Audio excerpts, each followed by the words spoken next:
Hello, everybody. It's Kaihen from the Kishakama room, and I'm here with my co-host, GR Chris, and we have a special guest today, and that is Jammin. He has a YouTube channel. Everyone should go check him out, and I'll put the link down in the description below. Yo. You want to tell everyone what we're doing today, Chris?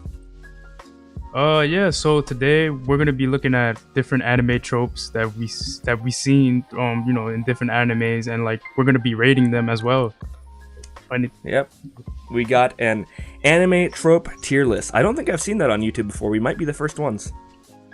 Well, tier lists, no, but maybe no. Specific tier list, yeah. Dude, tier lists are a YouTube trope. True. Okay, but that's why we're doing it today. Is because some tier lists are good, and some tropes. Some tropes are good, and tier lists are one of the good ones, in my opinion. Yeah, so, it basically helps us rate what's good and what's bad, Yeah, I've been working on a whole bunch of different things, and I've been super busy lately. I'm recording a whole bunch of different videos, trying to kind of get ahead a little bit, because I know the next couple weeks are going to be slammed for me. So I'm doing all these reviews. On my channel, you can expect a lot more manhwa reviews for the next good little while I'm busy with stuff. Because those are videos that I'm a little bit I have an easier time making. So while I'm really slammed for these next couple weeks, I'm gonna be making those manhwa reviews. But other than that, I've been doing good, and I'm excited to get to this podcast. Meanwhile, I got one video in the works, bro. I got 3, 4 around there. Dude, I'm very single-minded, so I only focus on one project at a time. See, I have a script written out for a video, but right. I mean, if I did multiple scripts, I feel like I would just be... You'll burn yourself out, basically. Yeah, I would be too scatterbrained. As long as I just focus on one video at a time, I can kill multiple videos easily. Right. Nice. Yeah, everyone has their own creative process to how we do things. I love Jammin's channel. He does a really good job with the analysis and videos that he does. He doesn't have too many videos out yet because he's a perfectionist and he likes to drop the best thing he possibly can, and that's what he does. And you can see the improvement with each video that comes out. Yes, sir. Well, we won't talk about the he's a funny guy too. Well, I wish that was the case. But I did have a Magi video. Maybe by the time you guys see this, the Magi video will exist on YouTube, or we just won't talk about that. But copyright strike, cough. Oh man, you can't have anything nice on YouTube. But I think we should be getting into the tropes here. Yep, we can go ahead and get started. So the first trope that I wrote down for us to get started is the isekai trope. You get hit by a truck, maybe you have a heart attack, or you just don't wake up in the morning, and next thing you know, you're in a new world. And this is one of the most overdone things in the last 5 years of anime, a little bit longer than that even. I'd say it's more like 6 or 7 years now, that it's just been done to hell and back. And so what do you guys think of this trope? Is it something you like, or have you had enough isekai for your entire life? I had enough isekai for my entire life.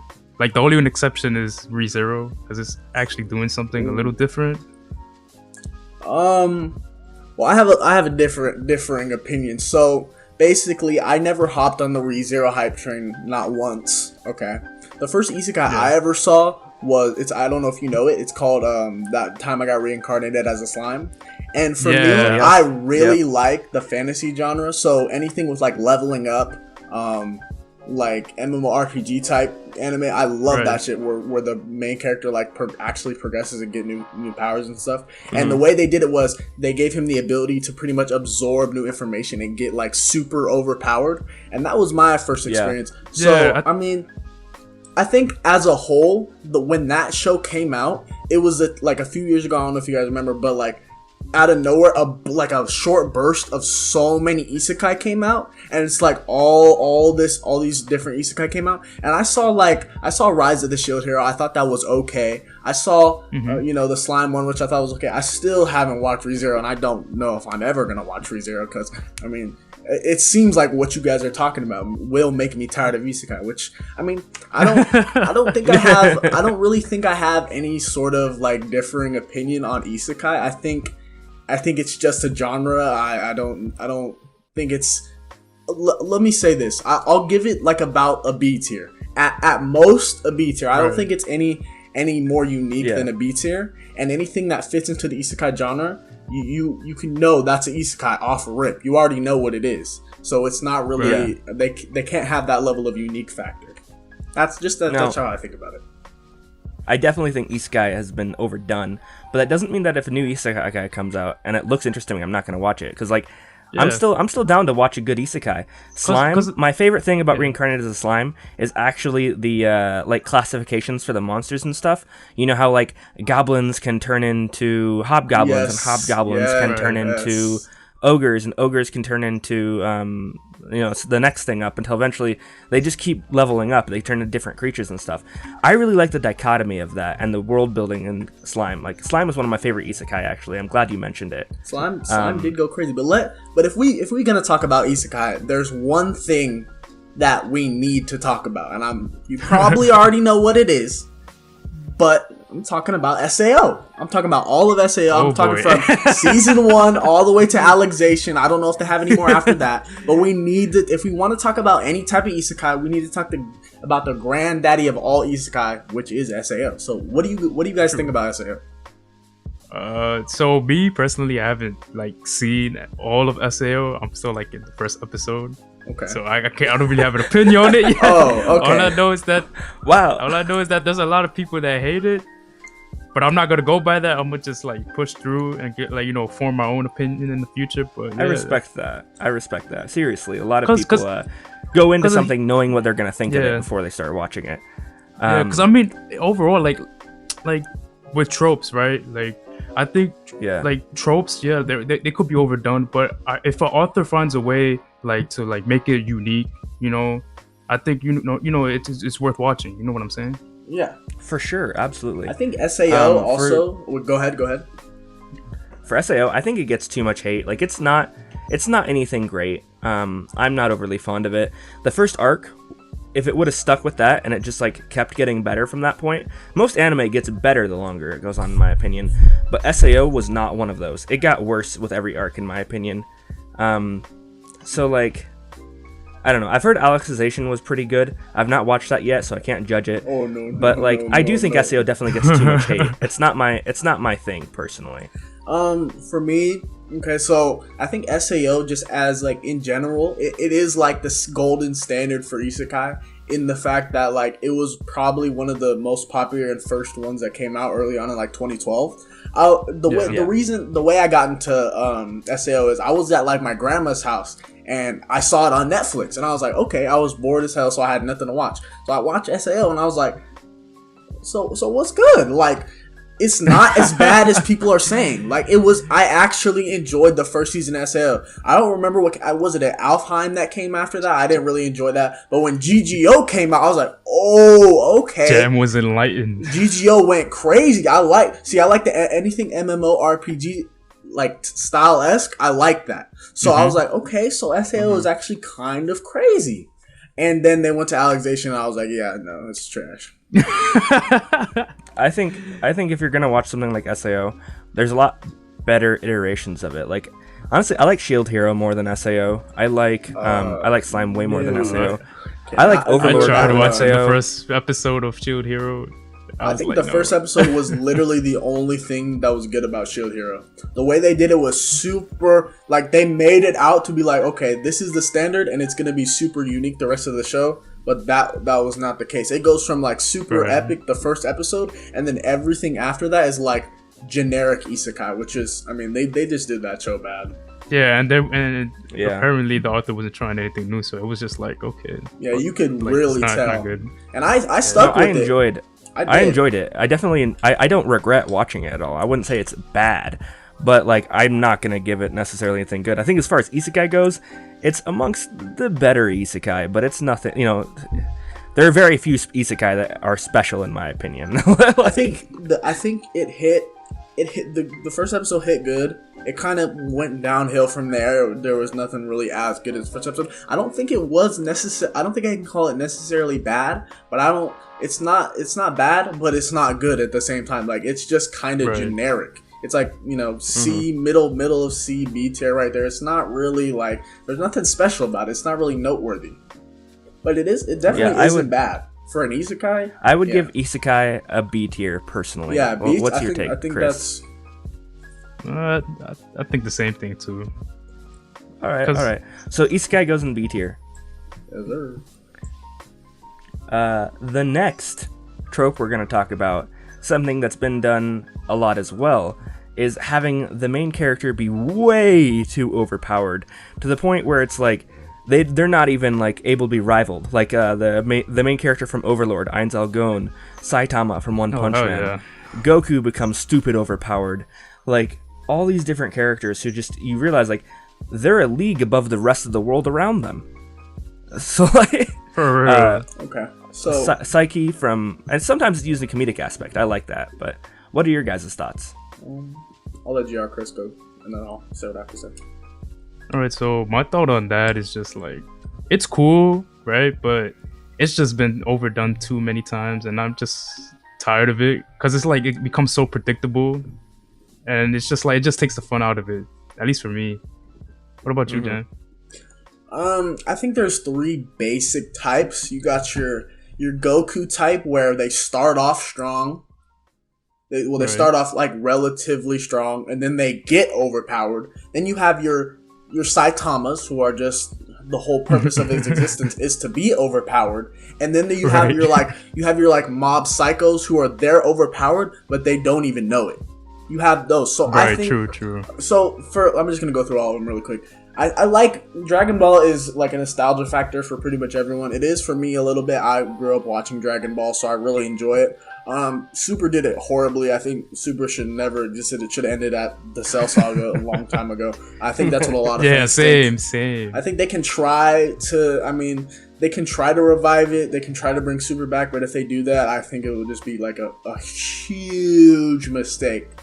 The One Punch Man, that One Punch Man action. It was kind of like Attack on Titan in the sense that every like normie who never watched anime hopped on Attack on Titan. They just went crazy for like, oh my god, Attack on Titan, and oh my god, yeah. One Punch Man. Like everybody would go crazy for One Punch Man, and I'm like, okay, it was one of those shows that I would almost call overhyped, but you know, it was good. It was an enjoyable show. I'm not gonna say I would put this somewhere around like in between A and B tier. It was good for what they did with it. You know, I'm not a big guy on like humor and anime. I don't think I've ever really laughed at any show, but you know, despite all that, I think One Punch Man did something unique. The main character was pretty epic. They make it so every episode you're not really worried, but at the same time you're like, can Saitama really beat this guy? Like you still want to find out, like, you know, deep down that he's gonna beat the character, but you're like, you still kind of want to find out. Now what they did with season 2 in the animation, see, that's a whole different story. That's a whole different story. So that's a video for another day. That's another day.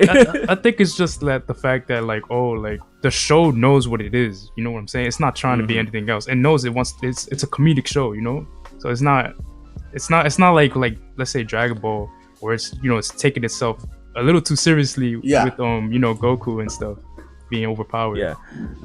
I'd say I really do enjoy overpowered characters when it's done well.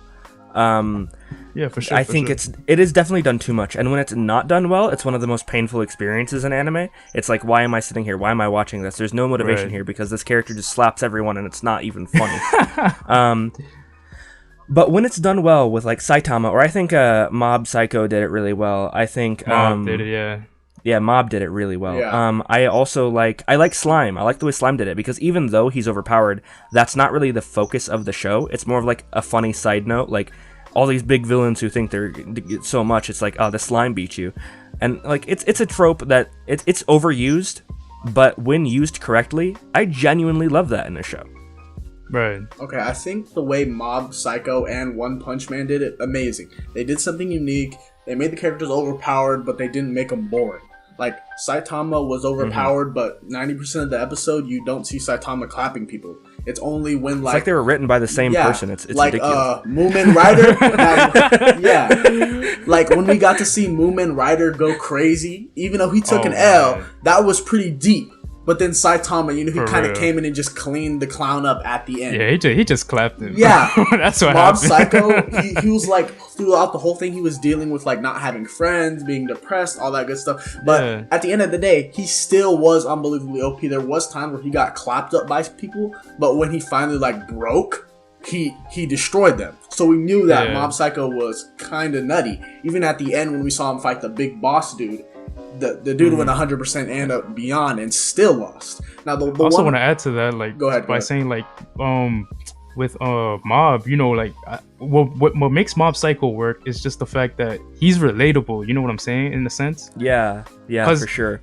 He's not he's not like a lot of other OP characters where they're like either like they're like acting innocent or this and that. It's just like he's just like this regular kid who just wants to live a normal life, but then he has these powers, inside him, and he just doesn't want to count on his powers all that much. You know what I'm saying? He just wants to be like everyone else. I think there's another specific type of overpowered character, and that is the Ainzao-gon, the Sung Jin Woo, the one who is so overpowered that he just gives off the coolest, most badass vibes ever. And I'm also very okay with that, because even though like Sung Jin Woo goes into a fight and I'm like, he's gonna win, there's no doubt in my mind, and I'm not even a little bit concerned, I'm excited to see how much he can possibly wreck these people. And Ainzao-gon being like, it's not just him. For Ainzao-gon, it's the fact that him and everyone, all his servants are extremely overpowered. So like in the world they're in, they almost just don't fit. And that's another thing that makes it funny. I like when them being overpowered makes them immensely badass, and it's done correctly. Like, I think those are two perfect examples. Especially Sung Jin Woo, because like solo leveling, if there's one thing it does right, it's the main character being overpowered. Like, I love it so much. It's a joy read. Like, solo leveling isn't some deep philosophical thing you're gonna get much out of reading, but you're reading it and you're having a good time. You're just getting joy out of this guy slapping everything. Yeah, definitely. I mean, another example, not necessarily in anime, but gaming. If you guys have you guys played Devil May Cry, like the whole series? Dante? I've seen videos on it. I haven't played it though, no. But yeah, Dante's another example. Like, he's really overpowered, but the thing is, like, he's funny and stuff like that. And then also we have like his background story. So I think he's just a really charismatic character. So he just works as an overpowered character too. Okay. Yeah. And going back to what I said about Dragon Ball, I think out of all the types of a character being overpowered, so Saitama's kind of a gag.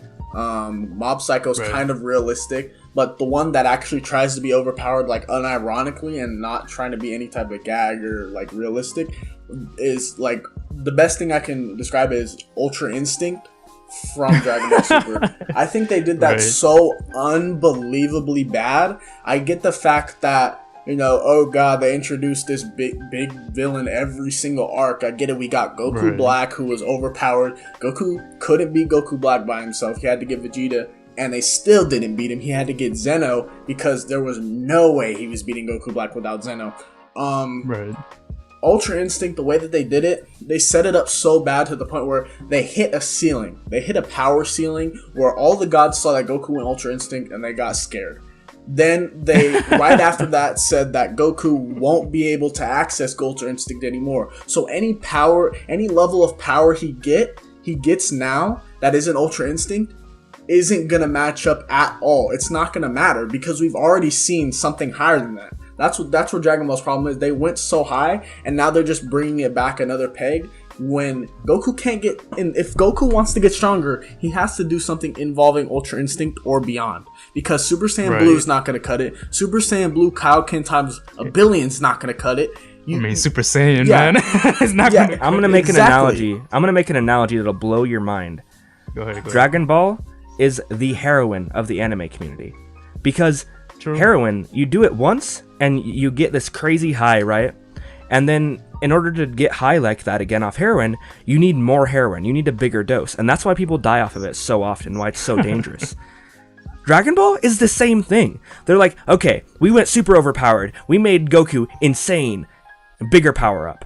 Like, right now, every single time, you need a bigger dose of overpowered in Dragon Ball in order to get anything out of it. And you know, I think Ultra Instinct, that's where we all died on that Dragon Ball level. Yeah. Like, it was like, okay, that's too much. Like, all of us, like, that we died from the overpowered level that did. You can't go higher than that. Like, that's the cap. That's the ceiling, like Jam was saying. I think it's the heroine of the anime community. No, but I think what just bothers me is just the fact, like, I don't know if you guys remember when Goku first turned Super Saiyan, right? It felt like something special. You know what I'm saying? Mm-hmm.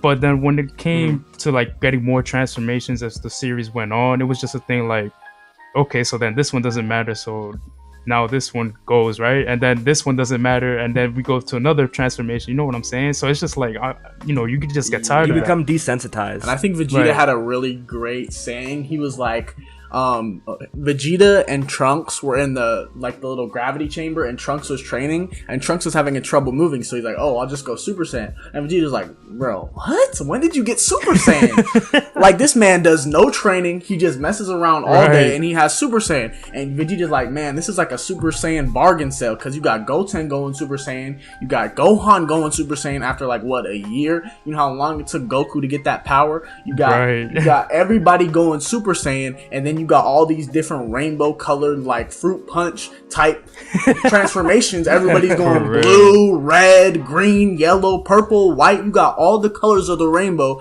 in these Super Saiyan transformations. And I think you're right. The Super Saiyan, the regular Super Saiyan is the one that hit the most. It hit the hardest. It was the OG Super Saiyan. It had a lot of meaning behind it. And I think everything after that, it kind of just got to the point where, like, I mean, okay, Super Saiyan 2 was good for a time. It was good for a time until Gohan became irrelevant. The story behind it was really strong too. You know, the build up towards it was really good. It was great, and that was until the Buu Saga came around, when Gohan got weak. Everybody got Super Saiyan 2, and then everybody started getting Super Saiyan 3. Gotenks got Super Saiyan 3. Goku used it like twice, and I'm just like, bruh, really? Like, this is what we're doing now? Super Saiyan 2 was such a good thing. They had such a good thing going on. Super Saiyan 69 when? Yeah, exactly. Like, they're gonna add so many Super Saiyans to the point where it's just not gonna matter. But back to the Ultra Instinct point. So I haven't been reading the manga because, you know, I don't read. I ain't about that unless it's a certain thing. But I've been seeing this part in the manga where they've been talking about Goku fighting this new villain. Even though Goku's gotten stronger, and keep in mind, this is after the Tournament of Power, after he's gone Ultra Instinct, he still hasn't even hit any type of Ultra Instinct level. That's how you knew they did Ultra Instinct so bad. He hasn't hit, it's like been a bunch of chapters, he hasn't hit the Ultra Instinct level, even though it's already past that point. And that's what Dragon Ball, the main attracting factor of Dragon Ball was. The power scaling. Every time a new arc came up, they get stronger and stronger, but that's not how it is.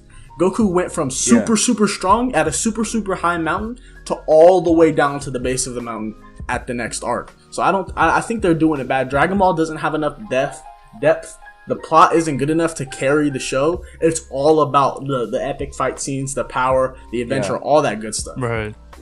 Let's move on to the next point. We've been on this for a while. So yeah, I've been going crazy, but Ultra Instinct just they're doing too much. So what do you think? So overpowered. All the types, Goku overpowered, Saitama overpowered, Mob Psycho overpowered. Of all those types, like Sun Jin Woo, all those types, in general, I give it A tier, honestly. A tier? Because when it's done well, I do love it. Like, when it's done well, I'm taking this trope done, like, when it's done well, I'm giving all these tropes the benefit of the doubt. I love it. I love a good overpowered protagonist. I would give it a B+. So it's A tier for me. B+. Alright. That's fair. What do you think, Chris? So that's fair. B+. So, like, what? B+. What are we going? B, A? B+. Let's do B+. Okay. 2 B pluses and so 1 we'll put it above Yeah. Isekai in the B tier. Okay, so above Isekai. All right. That's fair enough. All right. Now for the third trope, we're 20 minutes in, only 3 tropes. We're gonna do the weak female leads. You know, the Sakuras in anime, the useless women. I hate this trope. I'm gonna say that right now. This trope hurts me. It's terrible. It's the worst thing ever. You have, like, there are times where you have female characters who are super amazing, and it doesn't have to do with them being female. They're not badass because they're female and they need a badass female. They're badass and they're female, and those characters are amazing. But when you have this like, oh, we need a female character in the main cast, but we don't really want to give it any attention, so let's just kind of like have her constantly get kidnapped and mowed over by all the villains. She becomes a damsel in distress, basically. Yeah, the damsel in distress trope. What do you guys think of this? The stuff I've been watching recently, Magi, the ones that I can remember, Tokyo Ghoul, Toka. I disliked her extremely. I never liked Toka, not once. You hated Toka, bro? Yeah, I think she was one of the most trash characters. Like, Kaneki was out here being a simp and a clown for so long, and she was just condoning that behavior. And then when he literally got tortured, came back as absolute Chad, she had the same feelings towards him. She wasn't like, oh wow, he really like, he's kind of crazy now. She thought of him as the same old simp. She didn't give him any respect, not the respect he deserved for getting stronger. She just dismissed this dude. and then you know, Re happened, and we know what happened in Re. So definitely, you know, it went kind of crazy. Then I'll give her that. She gave my boy some, you know what I'm saying. And then and then Re was trash. Re was just, you know, I could do I already did a whole video about Re, so we're just gonna I'll push it off to up until the final arc of Fairy Tail. Lucy was like sad, like a sad excuse for one of the main characters. She was like no power. She'd constantly get kidnapped, and like, sure, you could say her character was the appeal, but the character development in Fairy Tail was not anything to write home about. I do love Fairy Tail, but the character development is definitely not why. For Lucy, like, she becomes semi-useful in the very last arc of Fairy Tail, assuming you've watched 200 plus episodes. But like, oh, man, it was so painful to see like how often she'd get kidnapped or just like be put in like the good guys are winning, right? Everything's going good, and then it's like, what are the bad guys gonna do? How is this gonna even out? Oh, we'll just grab the girl who can't defend herself and threaten the good guys, and it's like, okay, that's been done too many times, you know. Well, it's Fairy Tail or anything else. I just don't like having that character that can't at least hold their own. You know, I was talking bad on some, but I did think of one really good, like, could be considered weak. She's not really weak. Is Hinata. Hinata from Naruto. If you guys remember, if you guys have seen Naruto, I don't know if you have, but there's a part in the Pain arc where Hinata gets clapped, which is pretty much the only thing. I think I've seen that clip before. Yeah, she gets clapped. And it incites this crazy rage in Naruto. And it incites probably one of the best fights in Naruto that I've seen, where Naruto just goes completely berserk after seeing her getting clapped. So I think in that aspect, they can be a really good tool to like boost the main character up. So they're like a support character, if anything. Now, I'm not saying all females are support characters, because there are some good, like Morgiana. I liked her from Magi. She went from this like peasant girl to this crazy, insane, just going crazy. Now I don't want to spoil nothing for Magi, so I'm not gonna say any more than that. But I think Hinata. But she's a useful woman. Yeah, I think Hinata did it really well. She was a really good motivating factor for Naruto in that fight specifically, and I think.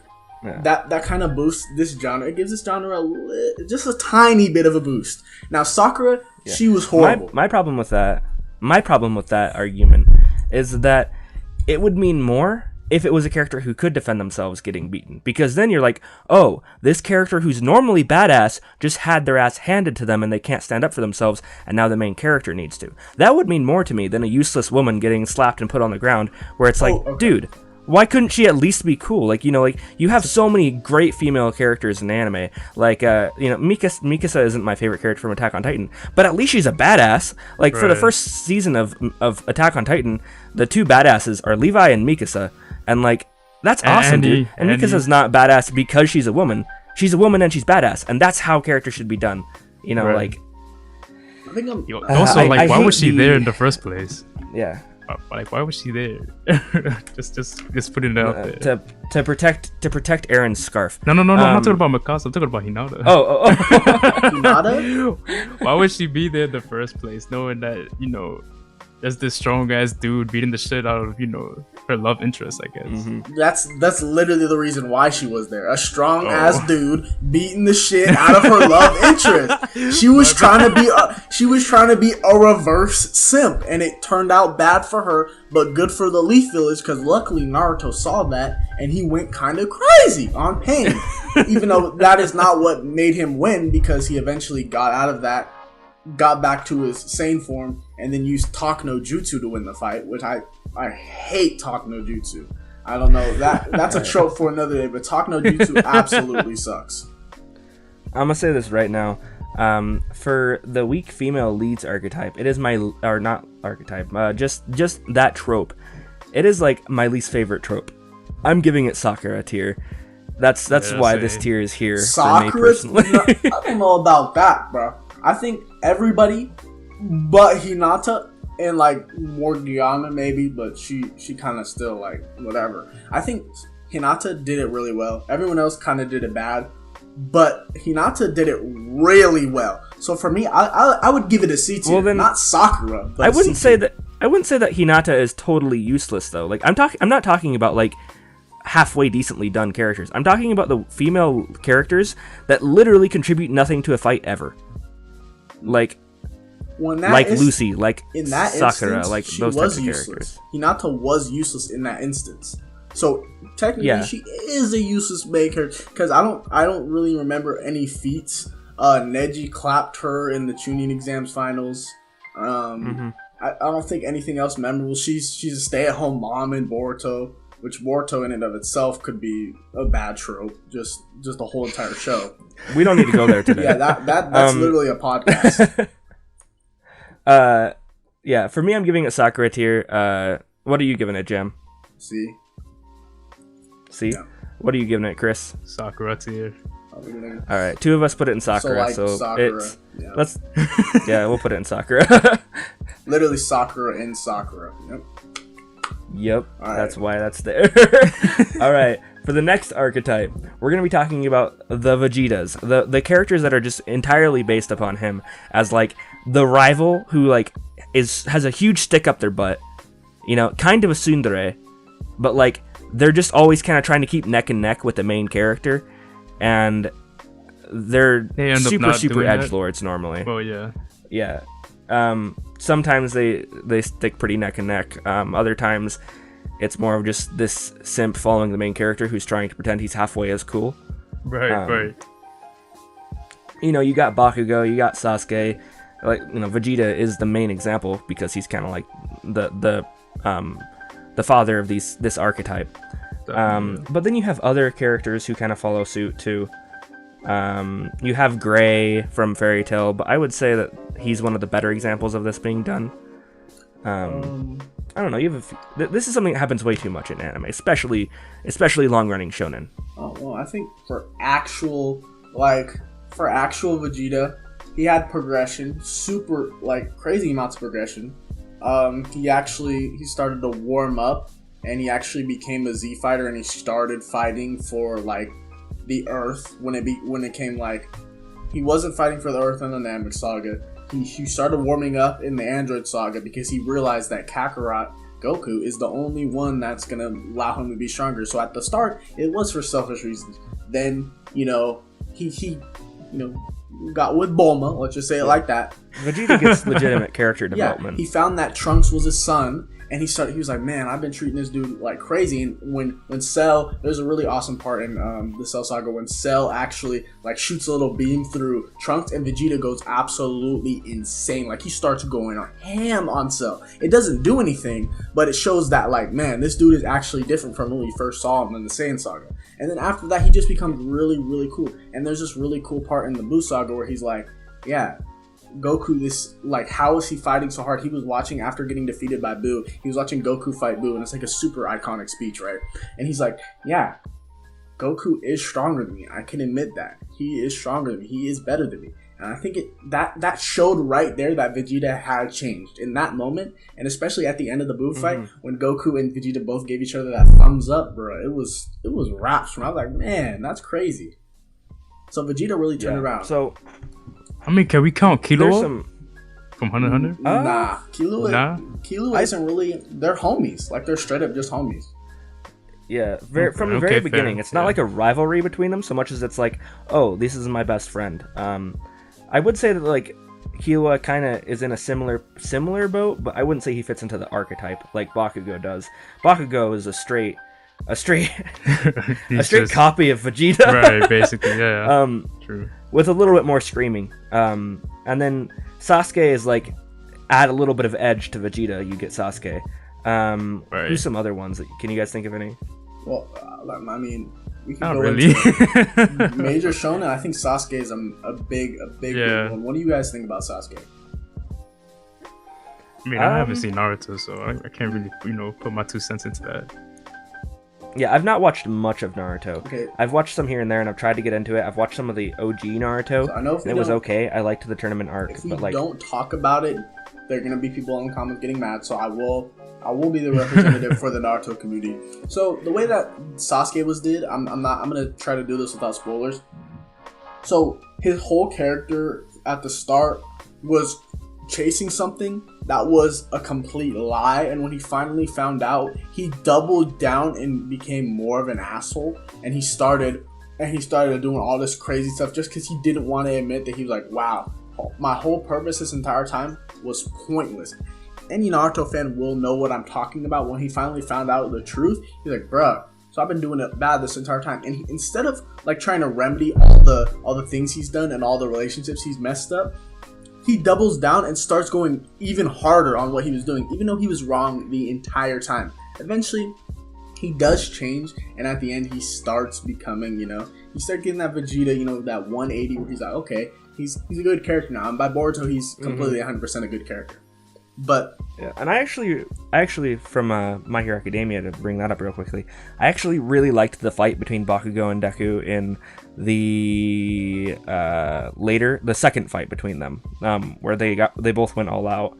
That fight was actually probably one of my favorite things from My Hero Academia, in my opinion, because it had actual meaning to the fight. It was interesting. It was well choreographed. The animation was beautiful, and like, there was a reason they were fighting. It was clear, and it was like you could see the passion from both characters. Definitely best moments in My Hero. Definitely. Yeah. Which, it's kind of... you have very similar moments in Naruto. You could say My Hero is kind of ripping off. But I think My Hero did a pretty good job making it their own thing. Just because you had the admiration that Deku had for Bakugo as children, and then the... unbridled hatred Bakugo had towards Deku for no freaking reason. Yeah, I don't think I like Bakugo, not that much. I don't really like him either. At first, I was like, okay, this is kind of an entertaining character. I definitely get some enjoyment from watching him. But like, as far as like liking Bakugo in any capacity, no. Although I do think he adds to the show, definitely.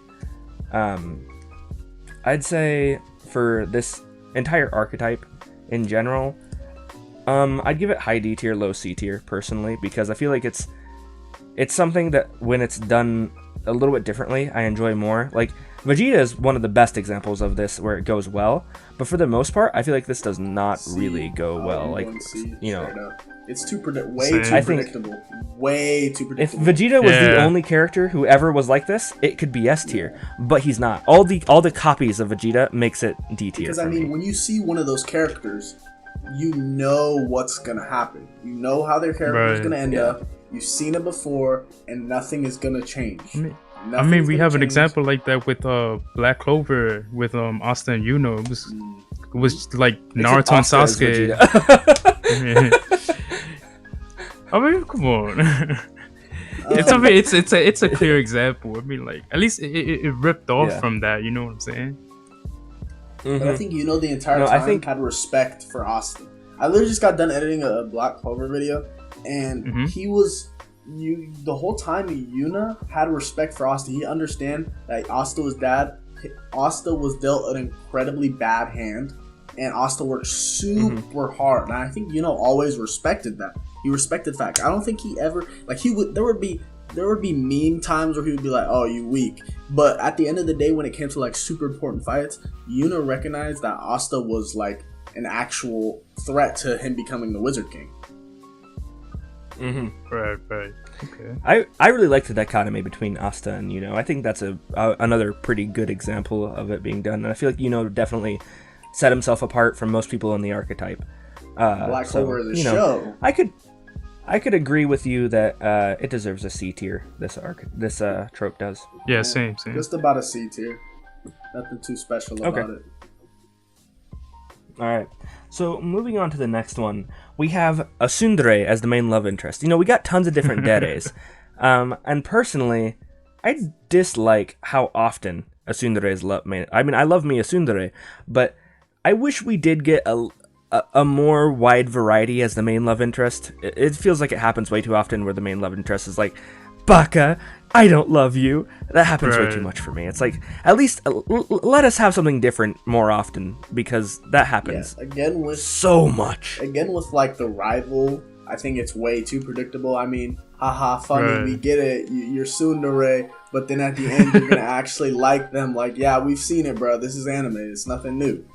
So Give me more danderes and kulderes. See, I'm not gonna pretend I'm familiar with what any of those words mean, but I know anime, so I've seen this stuff happen before, and usually you can smell it from a mile away.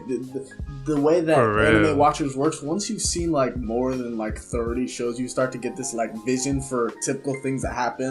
Yeah, you start to see the formula. Mm-hmm. The typical facial expressions, the typical things they do. Like every anime will have like, you know, those things that every anime does. The only way I can put it in words is, anime users, you will know. You will know. And I think this is just another one of those like typical things that it's not really to stand out. I would honestly give it a D tier. I don't really care about all that tsundere, whatever other words you just said. I don't really care for any of that.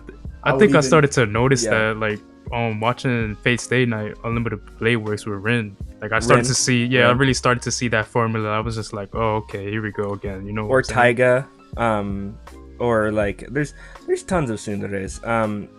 I think tsunderes and yanderes are both the two that are overused the most. I was about to say. But I decided to put tsunderes here because I think it's more of a trope than the yanderes are. I don't know. Yanderes is also a trope, but tsunderes is what we're talking about right now. I would say yandere is a better trope.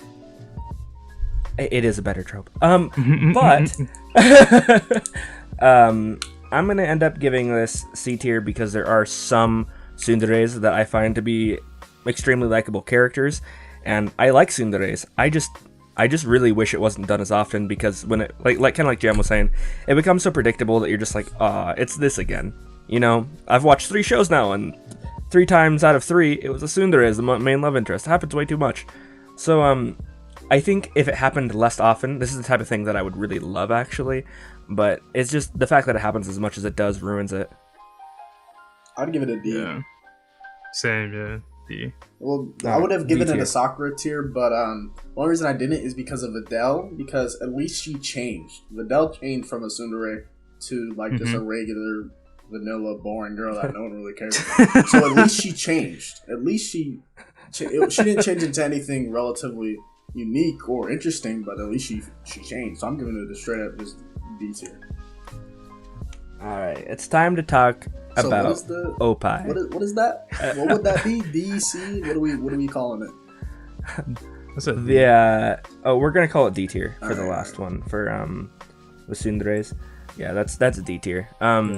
Anyway, the next one we're talking about is Opie, the massive titties in anime, where it's like, you know, you could probably imagine that's about half their body weight is sitting on their chest. For real. Holy crap. Like it's crazy. That's not something like, there's not even one show that we can like begin to say started this or does this too much. It's just everywhere. Like it happens so much. It's like part of the anime, especially like pack. You know, you need to have that in there. For real. Yep. So Uzaki-chan in the anime community causing a huge uproar about this right now because her face is too childish to have breasts. And then Urza from like Fairy Tail with her super revealing armor, like you know when like the woman has like this full night setup of armor where like they're fully equipped except for their chest. They have a massive hole where the armor is exposing, you know, their breasts. And you're like, that makes sense logically. I love how you have like your most vulnerable spot exposed. That's nice. Like, thanks, you know, eye candy. But like, seriously, it doesn't make any sense. But like going back to what you were talking about, hold on for a sec. Like, why do people care so much about like if she's young or not? Like, it's just a cartoon. Like, nobody's taking that shit serious. You know what I'm saying? Cancel GR Chris. No, I agree with you completely. Just saying. Like, And the funny thing is, like, yeah, Uzaki-chan is like really not the first one to do this. This has been happening in anime for so long. Anime faces tend to look childish, and their chests tend to be, you know, giant beach balloons. Some of them, like, you find out that they were male instead of female. I don't know if that's happened to you guys. Like, you guys think that this is a full-on girl. Like, I think if you're gonna hate on one show, you need to hate on all anime, because all anime has this, no matter what. No matter what anime it is. If it's an anime, it has this trope no matter what. Right. The whole Uzaki-chan uproar is ridiculous. It's so stupid. You know, it's like, don't single out one show if you decide to hate on this trope, because it's everywhere. Right.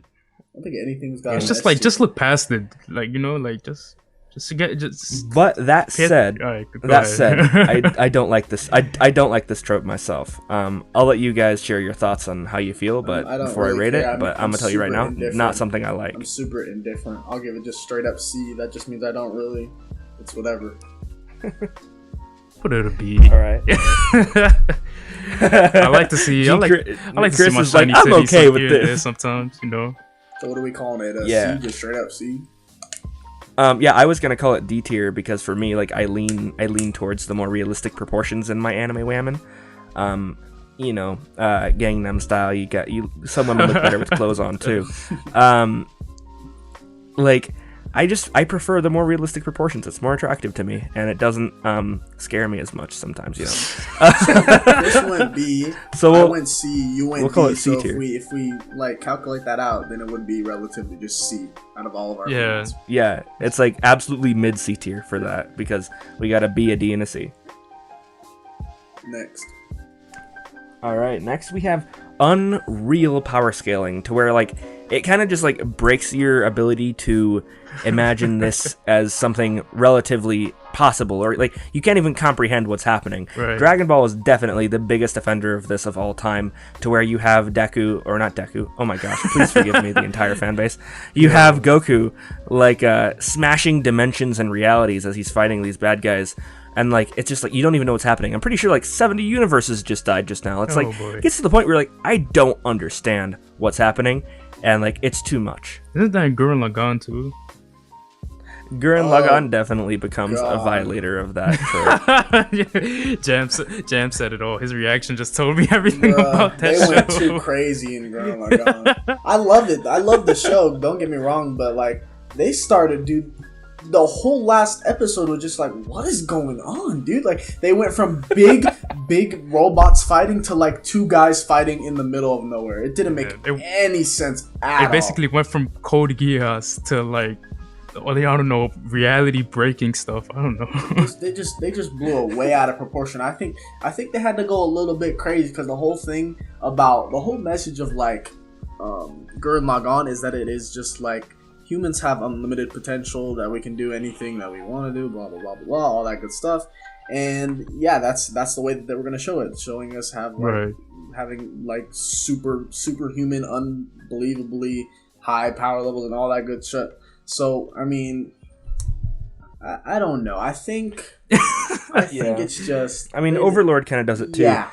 Like, with the, like, 72 circle dimension magic explosion where you blow up, like, half a mountainside. It's like dude, you could have just said explosion. They aren't really meant to be power scaled. Like, shows like those, like, you already know off rip that everything that the main character does is going to be overpowered. So you don't even attempt. You don't even attempt at all. But a lot of people try to attempt stuff like, what is the power level of Wolverine's and all that? What is the power level of Super Saiyan? Like, you can't really, I mean, I don't really like that. I think you should just enjoy it for what it is. And the power is what it is. Power scaling is awful. No one should do it. But the Dragon Ball community exists. Let's talk about the one thing that's, like, damn near impossible to power scale, which is JoJo's. JoJo stands. JoJo's did it right, because it's almost like every stand ability is subjective. So one person can think that one stand is super overpowered, and the other person like, nah, that stand is trash. But it really depends on. It goes by personality too. Like, and it depends on the way they use it. Oh man, Chris is like a JoJo's connoisseur, so I'm gonna let you take over this. I mean, not to spoil anything, but I mean, like, with JoJo's, I think the author himself said it like, oh, like, you know, like in JoJo's everyone has the same power level. It just goes about like how they use their power. You know what I'm saying? Like they have to like actually think like, how am I gonna beat this guy in a different way? You know what I'm saying? So I think that's the intrigue when it comes to JoJo. It becomes mind games, but you also have these stupid, overly powerful, you know, stands and stuff like that, and they just get even more powerful by part. Like, wait until you get to part 8. I would agree. But then there's part 5. I like, for real. But then there's part 5. I mean, there was no other way to end it, bro. I mean, come on. The main villain, he skipped time. There's no other way to do it. Diavolo was abusing his ability the entire time. Giorno got that ability for the sheer purpose of being able to take Diavolo out. Because if he didn't have that ability, Diavolo, if Giorno didn't have that zero ability, Diavolo would have won straight up. That was the only way they could have taken Diavolo out. I think the author of Rocky, he even said it like, yo, like I basically wrote myself into a corner with this main villain. I made him way too overpowered, so I just needed to make something even more overpowered in order to beat him, because there was no other way. But I think JoJo's can do that because each new part is a new protagonist. You went from part 3 with Jotaro to part 4 with Josuke. Josuke arguably weaker than Jotaro, but it doesn't matter because it's a completely different part. So I think JoJo can do and that. Everything in JoJo's is arguable. Yeah, and everything in JoJo's is arguable. And I think that's why I love JoJo so much, because it's just a thing where like you realize, okay, I have limited time with these characters. You know what I'm saying? And when they do move on to like another part, you know, we don't get to see them as much. You know what I'm saying? So it becomes more of something like personal thing with these characters. Like, okay, I'm just getting, you know, these amount of episodes, and then it's a whole new different cast. You know what I'm saying? Except Jotaro, he goes the whatever. Yeah, Jotaro and Joseph. Joseph lived up to part 4. And Dio. His legacy goes crazy.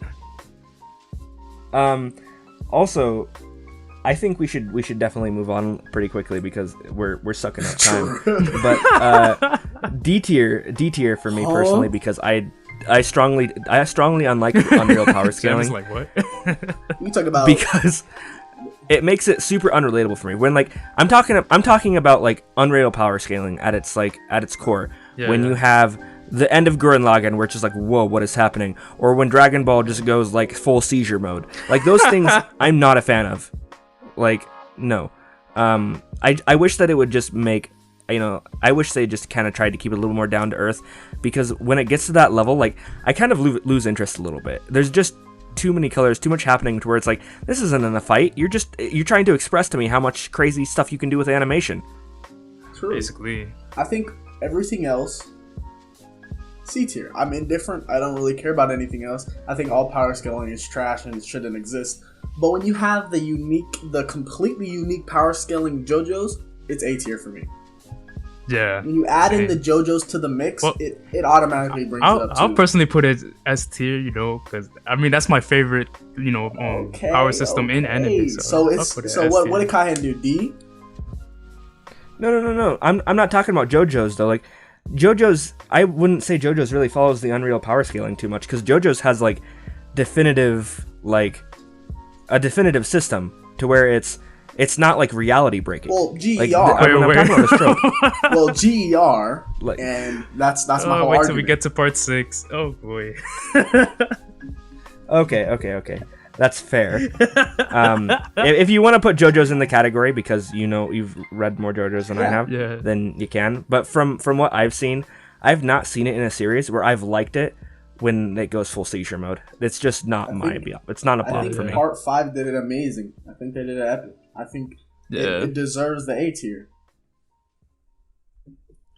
Okay. So that's like what does that even out to? An A tier? If you put it in S and you put it in A and I put it in D, just put it in A. That seems fair. So unrealistic power scaling plus JoJo's is A tier. Nice. Okay. Next, we're going to talk about one of my favorite tropes in anime, and that's tournament arc. Oh boy. Because it happens so much.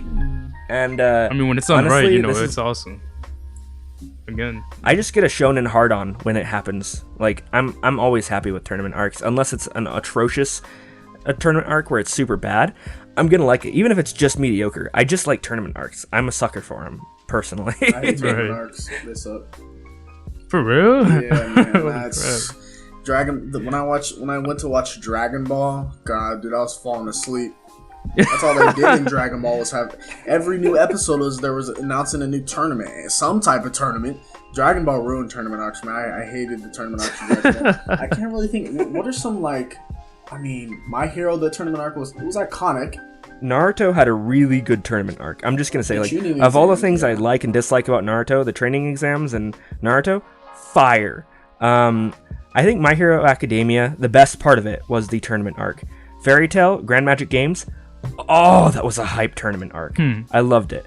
So like, I've not really gotten into Dragon Ball too much. Like I kind of mentioned, I've seen certain scenes, I've seen certain like pivotal moments in the anime, but it's just never been a bop for me. I've never really been huge into it. So I wouldn't really have the same problem you do with tournament arcs coming from Dragon Ball. Let's say the right series. You talking about Dragon Ball, or you talking about Dragon Ball Z, or you talking about Dragon Ball Super, or you might even be talking about Dragon Ball Heroes. So I would love for you to clarify. I'm talking about Dragon Ball, Dragon like Ball, the OG Dragon Ball. I've seen some Z. I've seen some Z. I've seen some Super. For me, I've not seen enough of it to like individualize it, so my brain just clunks it all together. Right. And you know, I understand, like, for the people who are fans and have seen tons of Dragon Ball, they're totally different series. They have totally different vibes. No. I respect that. I'm talking about Dragon I'm just saying it's Ball. Not for me. Like Dragon Ball, like Goku was a kid and he was doing his thing. Dragon Ball, despite the tournament arc, was amazing.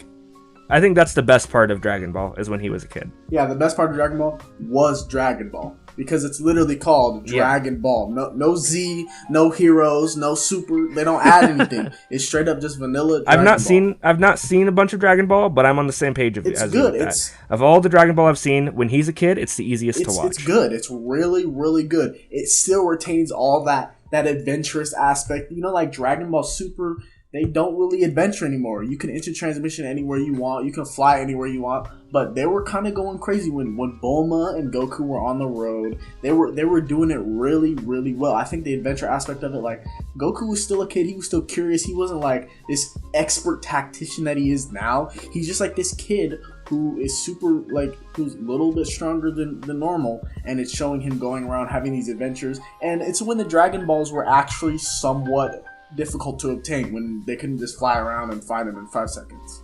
Because that's literally what they've done that before. They have done that before. I don't have any issue with Dragon Ball. I just like making fun of its hella toxic community. So I like making fun of Dragon Ball because I know the community is gonna like lose their shit. And Dragon Ball for most people, like, I'm talking about the franchise now. The whole thing is a nostalgia. Yeah.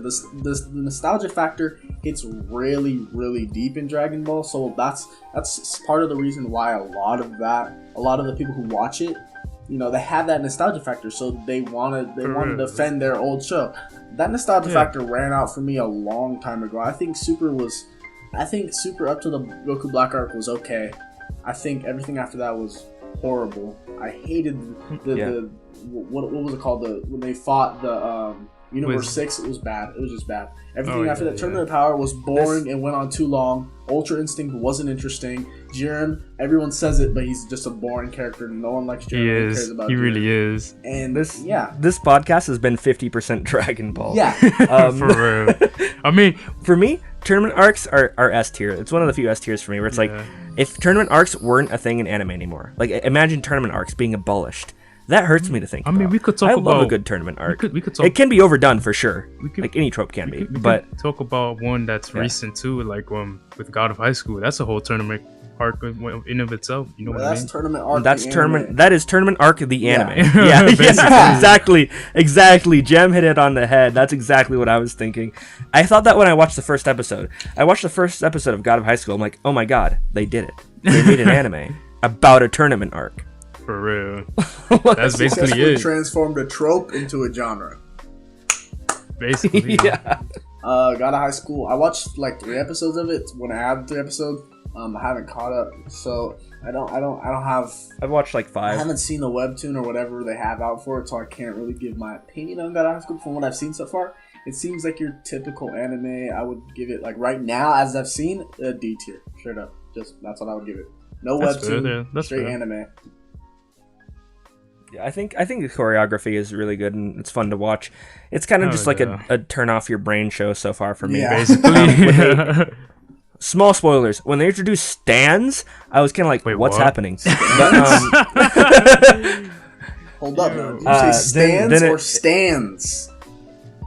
Stands, like jojos. Oh crap. Huh? Oh, Bro, what? So wait, Like, they have yeah. they have a spirit behind them. It's no, like it just looks a lot like it. It's not okay, at all the same thing. It just when you first see it, it happens I have and no you're just like, I have no whoa, problem with that. You what? know? Everybody gets inspiration from Yeah. somewhere, you know. I think Yu-Gi-Oh Yeah. and No, but, Persona derived from JoJo's as well and stuff like that. I've not seen enough of high school Yu-Gi-Oh! of I'll get actually tournament arcs. You know what? Maybe it's not that bad because of Yu-Gi-Oh, the OG Yu-Gi-Oh, the OG Yu-Gi-Oh, the first arc of Yu-Gi-Oh, which was the island when they went to. You guys remember that, right? And you gotta see, you gotta get a little bit. It's a little foggy, but yeah. I remember. And Yu-Gi-Oh is probably I love Yu-Gi-Oh as a game and as a show. I love the first season. I think it's epic. I think it's nostalgic. I love playing Yu-Gi-Oh just in general. Like I love card games. That's my favorite thing. So Yu-Gi-Oh already goes up a peg for me just because of that reason. But I think the arc it wasn't anything special nowadays, but back then it went crazy. Like you remember he went against Pegasus, he was going against Seto Kaiba, he was going around all around the island, he was dueling everybody. No, the rules didn't even matter at that point. They weren't tribute summoning, they weren't special summoning, they were just doing whatever the hell they wanted to do. And it was amazing. So what do you give it, Jam? Because of Yu-Gi-Oh, C tier. I think the rest of the Alright, how about just Chris? like nah, but Yu-Gi-Oh. I'll give it C. A C is fair. C. Yeah. Okay. So I gave it S tier. It got 2 C tiers. Just put it like C plus, top of C, I guess. Top of C, alright. We didn't even mention this, but the literal picture we used was the Tower of Heaven in Hunter x Hunter. I think that was just like... Oh yeah, the Heaven's Arena arc, yeah. Yeah. I liked the Heaven's Arena arc. Hisoka played a pretty awesome role in that. Oh boy. I mean, Hisoka had a literal... That's another discussion for another day. Hisoka had a little boner for Gon in that arc, so... Yeah. Let's just not... That could be another podcast. Let's save it. But the next trope we want to talk about is the time skip. It's the legendary time skip. It happened in One Piece, happens in Fairy Tail, happens in Naruto, happens in Dragon Ball. It happens everywhere. If it's a shonen, time skip coming, confirmed. Yeah. Like, just be ready. So, I personally like it. Like it. Yeah, it's not. That doesn't ruin it for me. Like, you know, just getting a little ahead, you know, with the character and stuff like that. Like, it doesn't ruin it for me. What about you guys? I enjoy it when it's. I enjoy it when it spices things up. Like the Fairy Tail time skip when it all the characters were sent forward into time, and none of them leveled up. Which normally with a time skip, the main characters all become stronger. That's where I literally but with Fairy Tail, it was like is that time skip because no one got progression. Literally, just time moved forward and everyone stayed the same. That's why I didn't like it at all. Fairy Tail did 2 time skips though. The first time skip was the Tenor Island one. And it was the entire world like leveled up while they weren't there, and essentially it was a way for them to spice things up. I like that they did that because it was a way to explain why the bad guys got stronger while they were gone, because they were kind of overpowered. Like Fairy Tail is the #1 guild, blah blah blah blah. It was like, you know, there was no one Fairy Tail couldn't really beat. So to counter that, it was like, well, now Fairy Tail's been gone for years and it hasn't changed. It's gone down in quality, and the rest of the world has gotten stronger. Which I liked that they did that. And then the second time skip was just your typical training time skip, where, like, I don't want to spoil anything, but, like, everyone, for unknown reasons, had to go their own ways for a time, and they all trained and came back a considerable amount of time later. Everyone was super overpowered. Natsu did a huge flex on this arena. It was good. And then the One Piece time skip, just from what I've heard, because I've not gotten there in One Piece yet, is absolutely insane. Let me give you some. Let me just spell it out for someone who's seen it. For someone who's seen it, the One Piece time skip was one of the best time skips I've seen ever. One Piece got to a point where it was getting really stale and really boring for me. They had just come off of pretty much all the characters, taking L's. When they did the time skip, something happened before the time skip that's very iconic and everyone will remember till the end of time because it's one of the most iconic things that's ever happened in One Piece. I'm not going to spoil it, obviously, but people who in One Piece, you know what it is. I'm talking to Red Yato. He knows who it is. The time skip in One Piece was amazing. I love time skips just in general. Time skips as a trope in general for me is just high off the rip because I love time skips. I don't know what it is. It's just amazing. I like seeing the characters come back, different, new. The One Piece time skip literally made it so I watched 300 episodes. I had just got done watching 400 episodes. I got nearly bored, and then they did a time skip, and I watched the rest because it was they did it so well. Everybody leveled up. Unlike Fairy Tail where nobody leveled up, everybody leveled up. Everybody went crazy.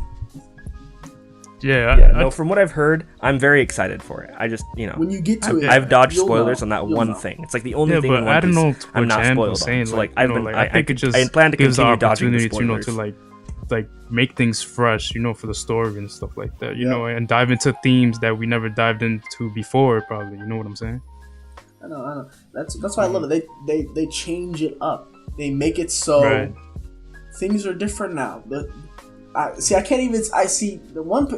just say it like this. One Piece people know. I don't want to say anything because I don't want to spoil it. But the One Piece people, they know what it is. They know why that time skip is so good. That's all I'm going to say. That's fair. So for time skip, I'm giving it S tier again. It's probably S-tier, my favorite yeah, trope. Same S tier, yeah. Yeah, S tier. That's the first S tier on this list. I would give it S tier because I love time skips. Yeah. Awesome. It's a great trope. I was worried we wouldn't get anything in S tier. Yeah, same. I was like, I was like, are we gonna get anything at all in S tier? But we actually did. We got triple S's actually, so it should have been S plus. Okay. Yeah, S. The next trope we're gonna talk about is invisible parents. When maybe you see one shot of the parents, or the first episode has the parents, and then they're just gone. Yeah. Or maybe maybe the main character's an orphan, or there's just never an explanation. Parents almost never play a role in anime. I mean, Gon's father is guilty of that from Hunter x Hunter. Bruh. Like he just popped up. Ging is like the most. Ging is the most hated father in anime, probably. Even though Goku is a worse father, but Goku is just a meme gag bad father. He's there at least some of the time. Ging purposefully avoids Gon. He purposefully doesn't see Gon. Remember in the Greed Island arc when he literally gave Gon a 50% chance to see him, and Gon lost that gamble? Bruh, come on now. It's crazy. It's like, why? Why are you doing this? So then there's that side of it, and then there's the Naruto side where it's actually kind of tragic. Mm-hmm. He doesn't even know who his parents is, who they are. Yeah, Naruto, Natsu, those types of characters who it's like you don't really have any connection to this character's parents, or maybe you just have like a brief flash of like, oh, I know one thing about them, that I saw them when I was born, and that's it. Yep. I don't know. I mean, for me, this is a pretty simple one. I don't think there's way too much to talk about. I give it B tier because it's not a bad trope, but like I'll give it B. So what is that? Just straight up B tier. Right. Bottom of B. Up. Bottom of B tier. All right. Next we have flashbacks at pivotal moments. You're about to beat the bad guy. Maybe you're about to lose. Maybe you're about to lose some significant member of your family, or the world's gonna end. Who knows? And you have flashback, and suddenly this flashback gives you the inspiration you need. This happens to every main character. I like it and don't like it at the same time. I think it's too because it's like, there's some series that do it really well, but there's just some where it's just like, come on. I like it when it's done for emotional impact. Like when Made in Abyss does the flashback scenes in the Abyss. Right there, that's like that is done, and like that pulls my heartstrings, man. And I like that stuff. But when it's like a flashback to something I've seen 4 other times because you flash back to it 4 other times in the last 10 episodes, no, stop. Don't do it. Berserk is has a whole arc that's a flashback. I mean, and it was pretty amazing.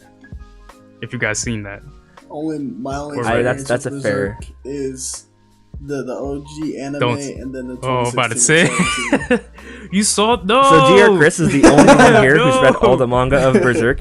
GR Chris is the only cultured individual here because I've only read the like prologue for Berserk and like the first chapter. The only one like, that I remember. I've been sleeping on Berserk really bad. It's like my biggest guilty thing when it comes to the whole. Like, I'm not gonna lie. When it comes to anything, Berserk isn't for everybody. You know, like I'm gonna just put it out there. You know, to me, it's the best series I've ever seen. But you know, like maybe to not someone else, but you know, you guys should definitely check it out. You know, it's worth it.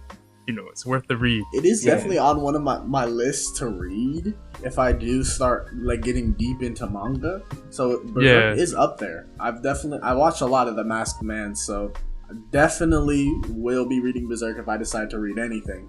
The one flashback I can remember really well and recent. I don't know. I think Kaihen seen. I don't think Chris has. But we were talking about earlier the Demon Slayer. Demon Slayer Hino Kami Kagura, episode 19 type beat. That was crazy. I've seen the clip of it, but yeah, I mean everybody's seen the clip.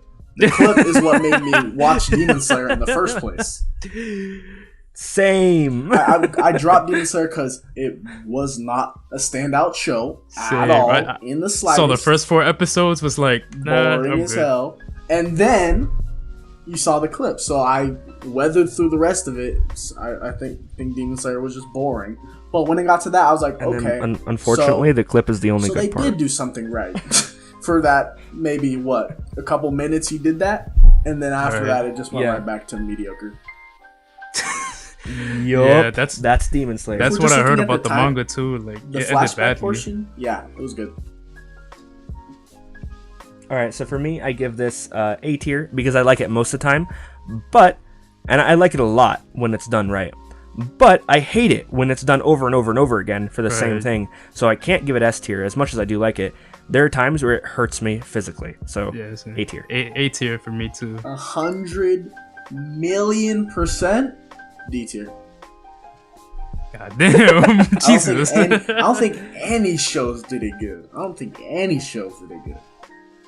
That's fair. Okay, we'll do very bottom of A tier. Very bottom, bro. We have to go B tier with that one. Top of B tier, if anything. Fine. Alright, that's fair. Fine. Yeah, alright, let's go. Fine, you can put it top of B tier. We have the most B tiers right now. Alright.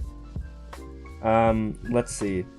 We next have starting an episode with a monologue. So like the episode starts and immediately they're either telling you about the last episode or they're talking about their evil plan or their master plan, whatever it is, they're monologuing and the episode just started. Talking about the shows that monologue or the characters that monologue? Because that can be 2 different things. True. All of the above. Okay. Because when a show starts with monologuing, it's kind of the same vibe. Whether you have the MC monologuing or a narrator monologuing, like, it's a monologue. I think Death Note does that to the extreme. Like, 90% of the time they're just sitting there, looking, not talking, thinking in their head, like, okay, is he doing this? Is he really, like, 100% serious?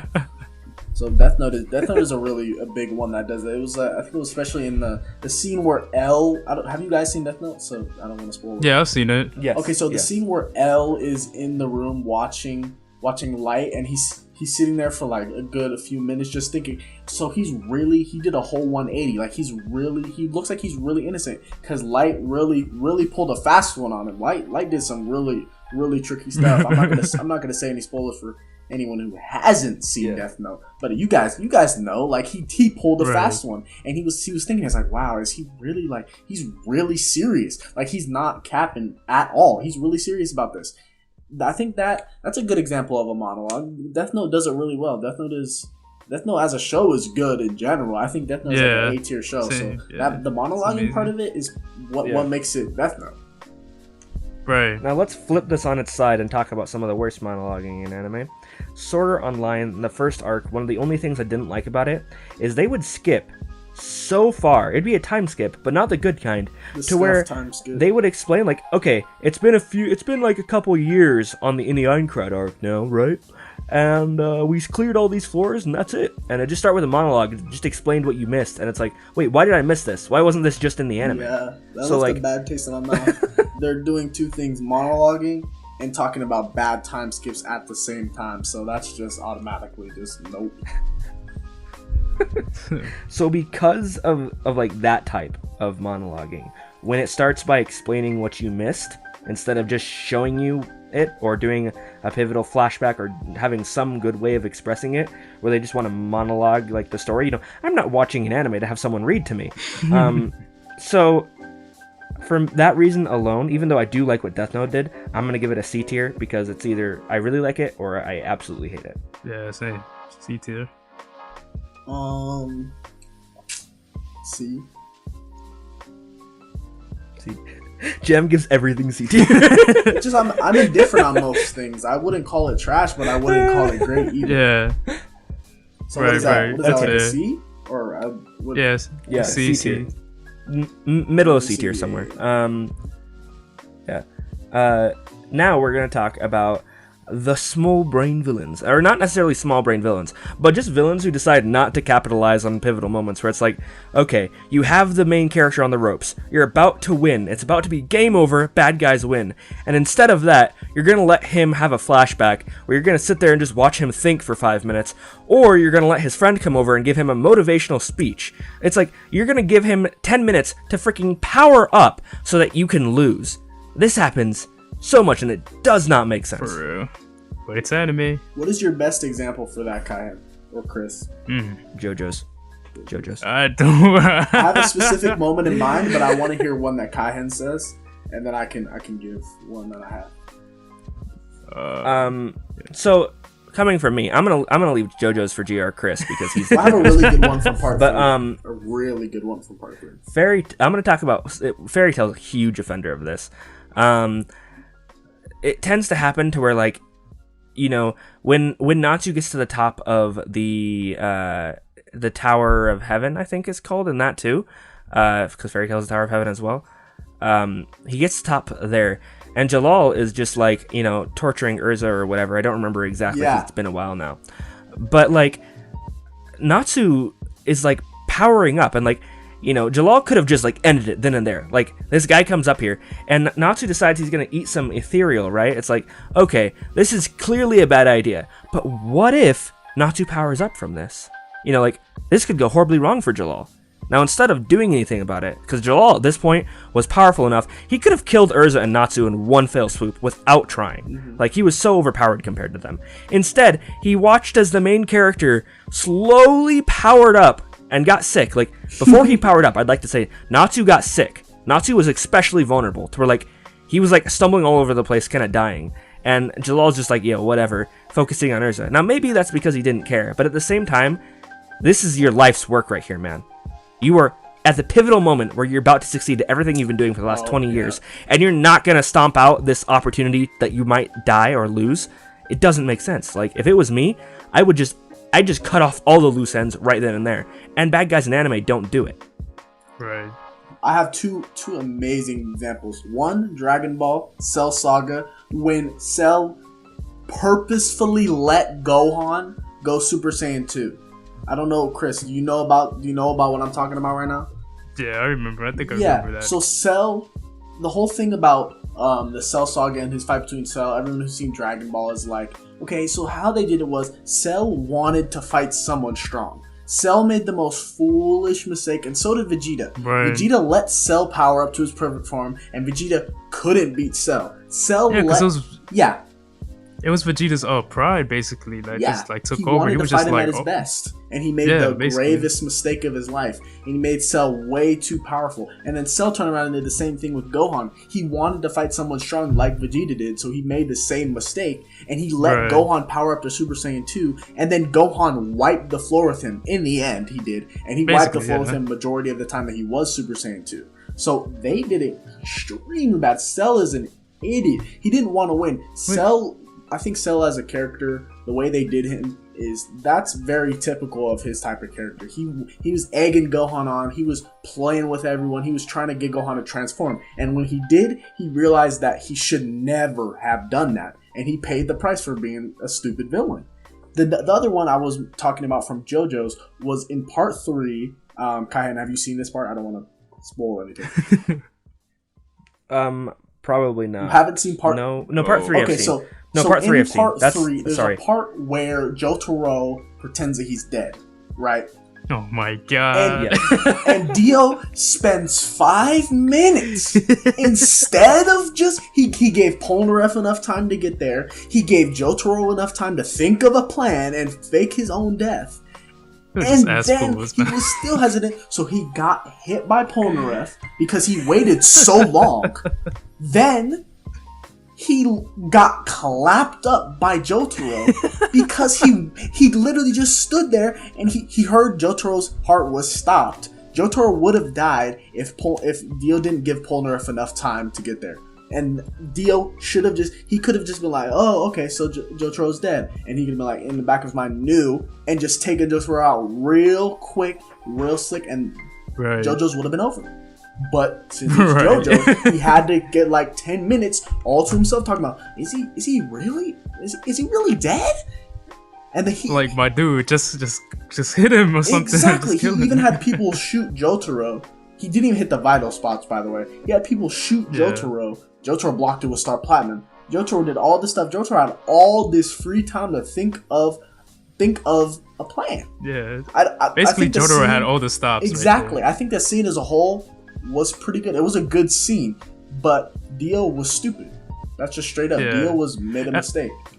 And I think that's what makes it like this trope like work for me, because I don't know, it just, at least to me, it adds to the villains, you know. I think it doesn't Dio's make them a stupid character, but he's not a bad character. He's a good character. Yeah. It like, give me just 1 minute, guys. I'll be right back. You guys can keep talking. So his character makes it so that's literally what he does. He overestimates his own strength. He has a lot of pride. He has a lot of confidence in his own abilities. So when he does that, it's like, okay, so I'm better than you. I'm gonna flex on you. He like we said before, and like everyone who ever has watched JoJo has said, that Dio had plenty of times to defeat Jotaro. Plenty of times. He could have done plenty of things, but it was also a count on Jotaro's actually kind of like 100 IQ. He did some plays. You know the magnet play he did when Dio froze time? Yeah, that was insane. I was like, how did he do that? The magnet play was pretty awesome. That was part of like Jotaro being smart. But there was also other times where Jotaro, like the knife part, like that was so unnecessary. He could have just punched a hole through Jotaro like he did with Kakuin, and they would have won. Jotaro couldn't have defended against that whatsoever. He didn't even have... He couldn't even move in time stop, I'm pretty sure, at that point. He couldn't. Well, he could have a little bit, but if he would have hit Dio... Back. Okay, yo. Yeah. And then he would have hit Dio, but then Dio would have just like, okay, punched a hole through him, won, JoJo's would have been over. So Dio makes many grave mistakes. Many, many grave mistakes. So he's just a dumb villain. Yeah. I mean, I wouldn't go as far to say as he's dumb, you know? But he's not like, oh my god, the smartest either. Yeah. But I think, like I was saying before, it just adds to the, like, for me at least, adds to the character. It makes him feel more realistic, despite like how unbelievably like their powers are and stuff like that. Yeah, because it's like, okay, these guys make mistakes, you know, like they're not like only all about like, you know, being powerful and stuff like that. Like they make mistakes, you know. Dio is stupid, but I like his character. I think this trope especially is. I mean, just off the sheer fact of Dio existing, I think that, you know, okay, so you know how Okuyasu, right? Kaihen, have you seen part 4? Oh, I don't think he hasn't seen part 4. I haven't. Oh, no. Well, this is going to be spoiled then, because I can't be bothered not to spoil it. Basically, Okuyasu is stupidly overpowered, but the thing about him that makes him like dumbs down his overpoweredness is that he's stupid. He's just dumb. He's a dumb character. He doesn't know how to use it. Whereas if someone like Jotaro had that power, Jotaro would be working everyone. But Jotaro even has even more overpowered ability. The thing about Dio is they do the same thing kind of with Dio. Dio's personality gets in the way of him being his best. If he was just a stone cold tactician like Jotaro and he was going straight for the dub, then he would have been able to win. But his personality, his wanting to play with Jotaro, his wanting to taunt Jotaro, him wanting to do all this stuff, it got in the way of him actually securing the dub.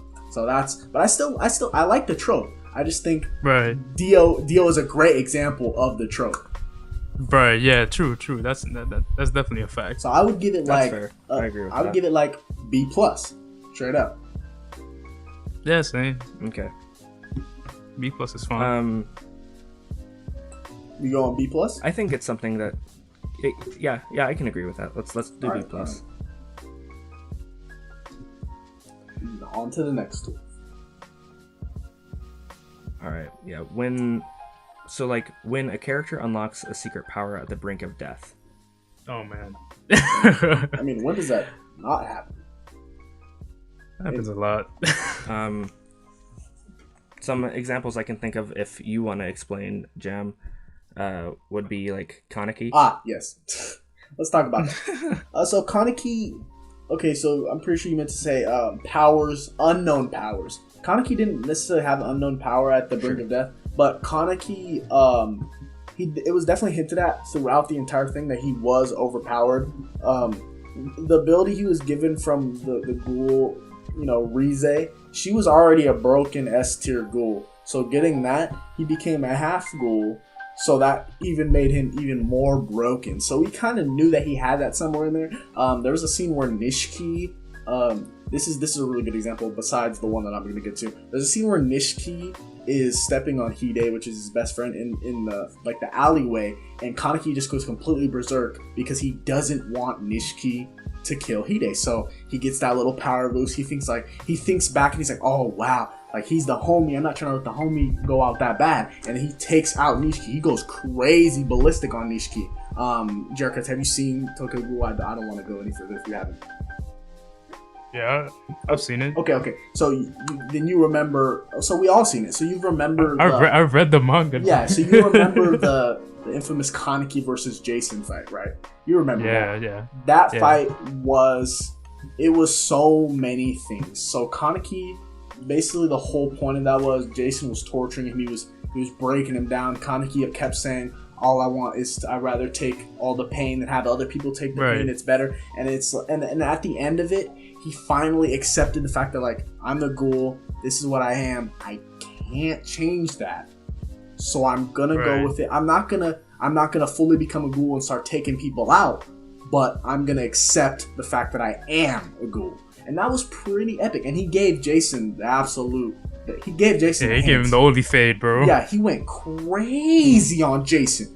Jason reverted back to when he got tortured. You almost do feel bad for Jason at the end, because Jason gets that 1000 - 7 treatment at the end, and he starts reverting back to how he was when he got tortured. So that I think the whole trope of, like, when you do it as good as Tokyo Ghoul did, I think that it's a really, really good representation of the trope. I think it's a good trope. It works.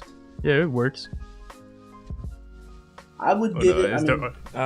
If there's any other examples we can talk about, but I would give it pretty high. I'll give it an S, to be honest. Yeah, I would almost give it an pretty S. good trope. I'd give it a C. I'm not overly fond of when it happens. But if both of you put it there, then put it there. Let's just do like A something. That should be fine.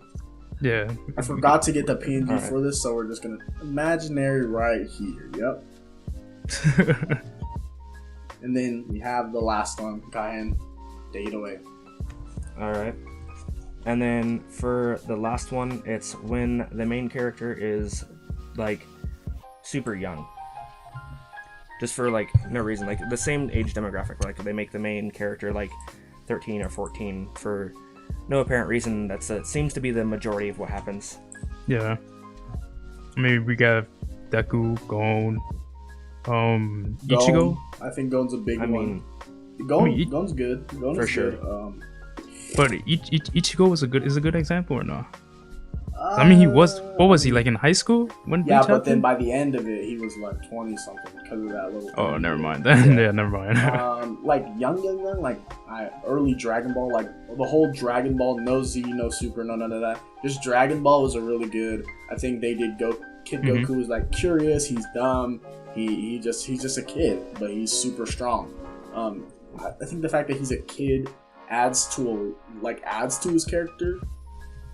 Especially with Gon too. It's like Gon sees all the shit that happens in front of him. He sees all this bad shit, but Gon just doesn't give a fuck. All he cares about. Yeah, he's just optimistic about everything. All he cares about is going and like finding his dad. That's the whole thing of it. But then it turns to like, okay, he gets to the Chimera Ant arc, and then that thing happens in the Chimera Ant arc is shit like goes down. Yeah, it shifts his character like a whole 180, especially during the end of it when his infamous little freak out scene with Pito. I'm not gonna spoil it, but that was pretty awesome. I enjoyed that really well because it's like Gon's been this lighthearted character, that was but he's been through some stuff. He's been through like a war. You guys, I don't know if you guys remember, but there's a certain scene where Morel, they're about to go like do a raid on the Chimera Ants, and Morel's like, okay, look, bro, like I don't know if you're that strong. I need to see if you really got what it takes to be on this team, else you gotta go.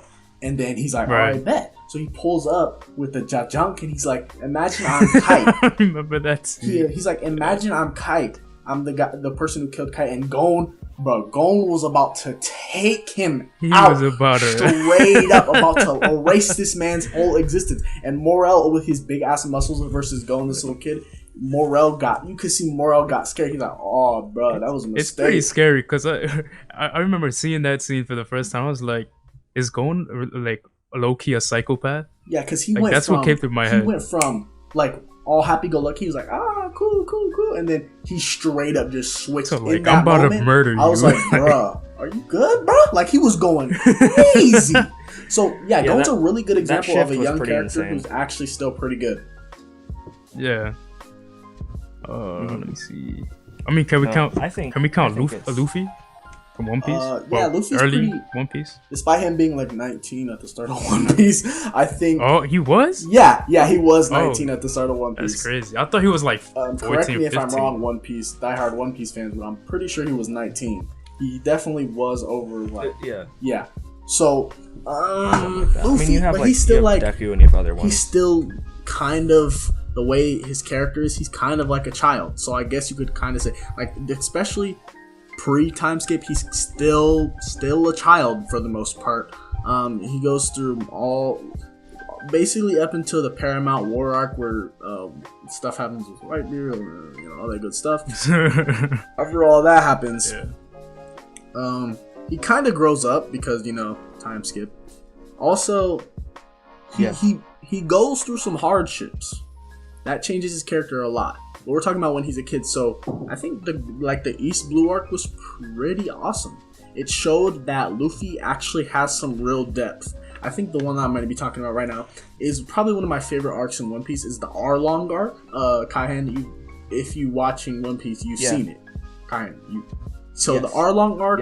Yes, I have. Even out of all the arcs in One Piece now, I'm not really a fan of Wano that much. Dressrosa, I only cared about one thing in Dressrosa. But the Arlong arc was early One Piece, probably one of the earliest arcs, and I think it was actually amazing. It showed that Luffy had some depth to him.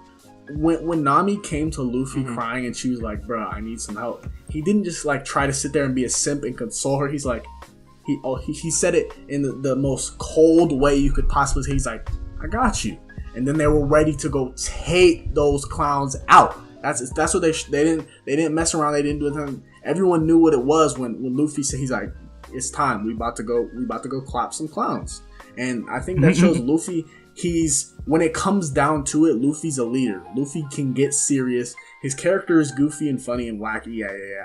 But Luffy can get serious. Luffy can go crazy. And I think that just because it definitely adds to his character. Yeah, just because he's like, represented he knows as like, when. Yeah, go ahead. He like knows like when I should be serious and then when like I should be like funny and stuff like that. Acting, the way I usually act. Yeah, when it gets down to it, Luffy is he has those morals to him. He cares about the homies straight up. Like, he cares about the homies. If you mess with the homies, it's all bad for you. It's all bad for you. I remember, especially happened, you know, in Dressrosa. Most of the arcs, Annie's Lobby, that's a really good example. Luffy, despite him being portrayed as super childish, he can get down and dirty and serious. When he gets mad, it's over. When you see that mad face, it's over.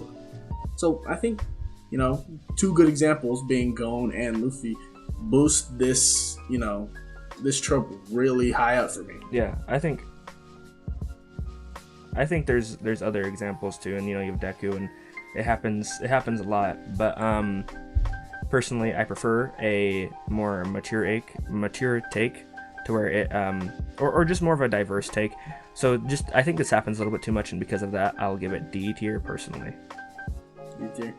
I'll give it A tier. Probably. What do you think, Chris? A tier. A tier. I was about to go the same thing. So like what? High B, like top of B. Yeah, you can do that. Yeah, that's what we got. So just a little recap. So we have 1 and S being the time skip trope. We have A, which is the power scaling trope, and I'm not gonna name the rest of them. Those are the only ones that are really, you know. And then B has the most, which is 5. We have 6. We have 6 in B, 4 in C. The 2 worst ones are the tsundere trope and the weak female lead trope, and that's D and Sakura too. Oh man, we gotta be careful. Yep. We're gonna have like some feminists come into the comments being that's like, why I didn't want to say too much, because I was like, I was about to say like, I don't think there's any strong females in anime, but there's no way I'm saying that. Yeah, you gotta hold that back. I'm good. I don't think that's the case either. There's good there examples. Is. I just couldn't think of any. Yeah. Yeah, that's it. Yeah. I need to get going here soon. Chris, do you want to do an outro? Yeah, so thanks for joining us, guys, for today. And I've been, you know, GR Chris, and, you know, these are my co-hosts. Yes, sir. Guys. Kaihen. That was a terrible outro. Y'all want to do that again? No, I got you. Okay, boys, we're good. You already know what it is. The links are going to be down below in the description. You want to go sub to everybody, because if you don't, you're just a straight up clown. If you watch this far and you see this message, you gotta sub to everybody. Like the video, you know, do all the good stuff. Comment down below what's your favorite trope. If you want to see us do this again, you know, comment down below a trope, because we can't do it if you don't comment. Yeah. Also, that'll give us a little bit of that watch time. We know you watched to the end and you saw this. So yeah, that's pretty much it. Sub, like, comment, do all that good stuff, and Yeah, and if you want to see Jam as a guest again, go ahead and let it put that in the comments down below. Let us know if you liked him as our guest today. And that's about it. Alrighty. See you next time. Peace.